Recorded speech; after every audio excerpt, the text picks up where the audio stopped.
Hey everyone, it's the Traveling Teachers here, Josh and Jacqueline, and we're out here on the river, main river, going through Minsk and just enjoying a little bit of tourism activities for the day. We want to talk to you a little bit today about climbing or trekking and the things you should keep in mind when you get ready to climb. The first thing you want to take care of when you're climbing is just the basic things that every climber or trekker needs to know. So the kinds of water, the kinds of food available, the elevation gain, the amount of kilometers or miles the climb will be, the amount of days it's going to take, and then from there you start building your systems, your gear system. So depending on getting by the climate, you might need to make sure that you are taking care of yourself and keeping dry or keeping warm. You might need several layers. You will always want to pack light if you're going in other countries because you're probably going to be doing other things while you're there, so make sure you get really light, high-end equipment. You want to determine if you are a social climber or not so much a social climber. Do you want to climb with a lot of people where it's a busy time of year, or do you want to be by yourself? The drawbacks are typically if you're climbing by yourself or in a not as populated time, this is not the ideal time to go climbing, and so maybe the weather conditions are not the best for your particular climb. So you have to weigh the pros and cons on that and determine what it is that you want to do with your climb. And then obviously it goes without saying, you're trying to determine what your fitness level is, what your skill level is. It doesn't match what you're going to attempt to summit. The other thing to think about is gear.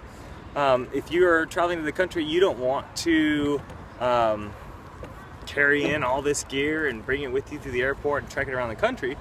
Most tour agencies who are operating around a mountain will offer the gear for rental. So you can rent your gear, you can rent your tents, your sleeping bags, etc. The next thing I want to talk about is if your climb includes the use of porters, the people who are very skilled, typically local people, who take your gear up into the mountain with you and carry it for you.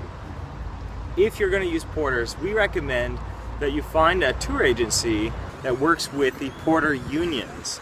And the unions typically support the porters and make sure that they are being well taken care of, paid properly, fairly, and that's an important thing to keep in mind. The other thing to think about also when you're climbing is just ahead of time, make sure you have done your research, that you know the nature of the trail, you know if you have access to water, what kind of water, just the normal things that a typical hiker would be looking for. So the other thing to think about in terms of equipment is for your batteries, for your cameras. And so if you're bringing cameras up and you've got multiple batteries, make sure you keep your batteries close to your body.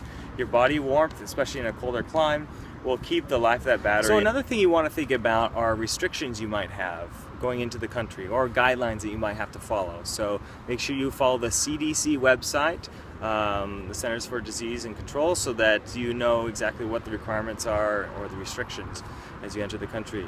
Vaccinations or medications of various kinds. For example, we're going to Africa this coming winter and we're going to climb Kilimanjaro, and for us in Tanzania it's required to have your yellow fever vaccine. One thing that a lot of people sometimes overlook is the power of just the wealth of information that's out there. So other hikers have done this climb, this trek. Other people have done this and written about this quite a bit online. So tap into that.